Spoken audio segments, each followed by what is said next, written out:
Greetings, viewers.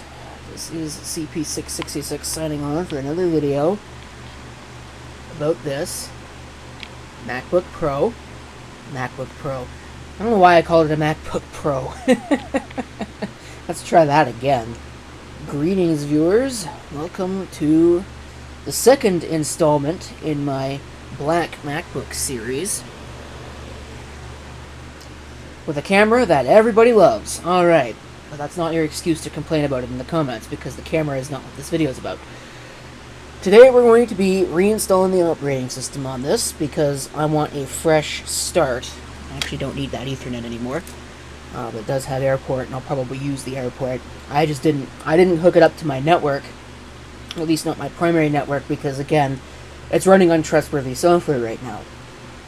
I don't know what state it's in, I don't know what is and isn't installed, etc., etc. So, here's the part where this is probably going to fail, because I'm not sure that this optical drive was actually working. It took forever to read this disk, as with all of the other ones that I've tried to read with it.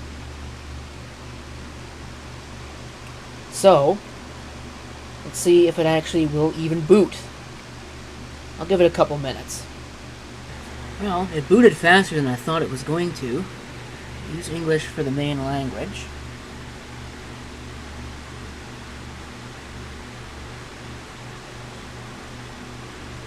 Oops. Yep, that's unsurprising.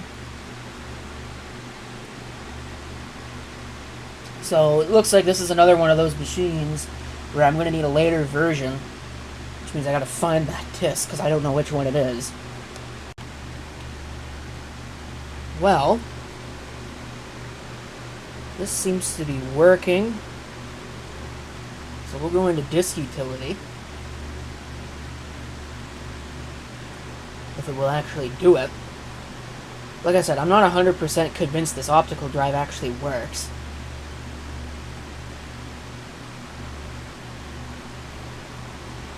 And if it doesn't, I don't know what I'm going to do.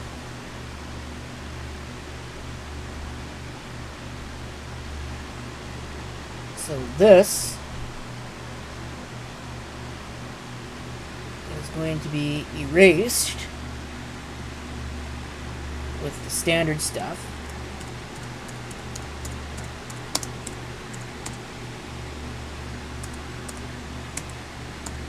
Wow. Yes. Erase.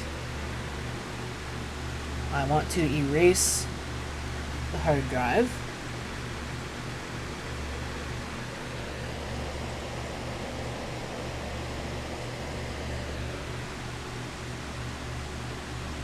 Not sure why this install process is so slow.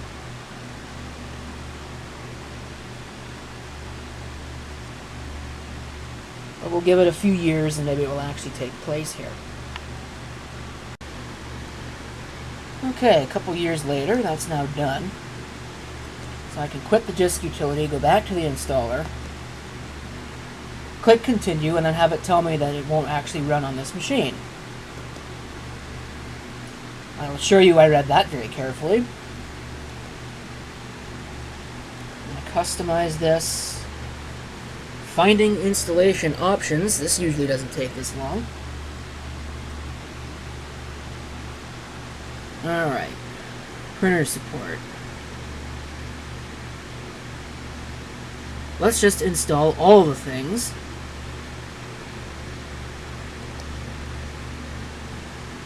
Even though I don't really need the translations, we'll just install them anyway. We'll install.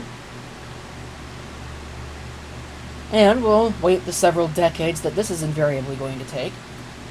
It is 1:39 p.m. right now. So we'll see what happens once this concludes. If it concludes. I love that claim of 37 minutes. Let's go ahead and hold it to that and see what happens. If you would like to learn how to use VoiceOver to set up your Mac, press the escape key. Now it's talking to me. This isn't the scientific test I wanted. It's now 3:45, but I got waylaid into doing things for about was almost 2 hours. I can tell you that it did take longer than the 37 minutes that it said it was going to, but that's about all I can really say. We missed the little introduction thing, but that's alright.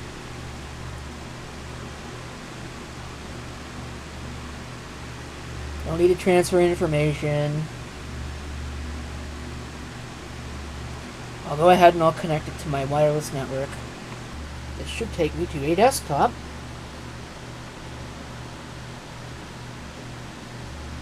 Which it does, in a manner of speaking.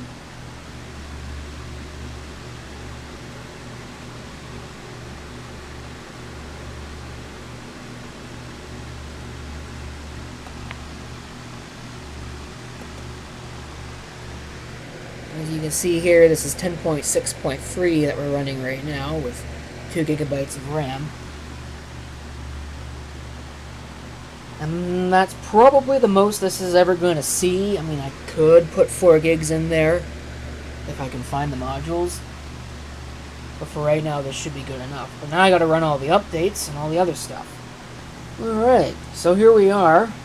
After all that, I've got the machine set up. I've even got the 10 machines set up. Fully up to date. Running the last release of the Mac OS that's actually worth running. Sure, that'll get me lots of fan mail for daring to say that on a video.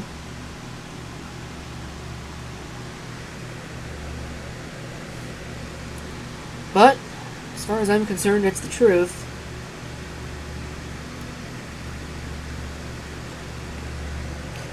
See there, it will burn dual layer discs there.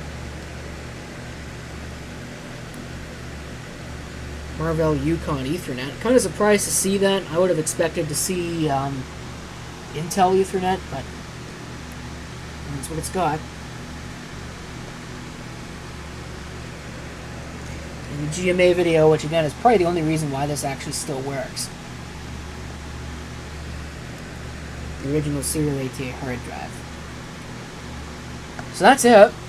I will have to add some more software to this, but I went ahead and installed a fresh operating system, so it is now effectively ready to take on its next role, whatever that happens to be.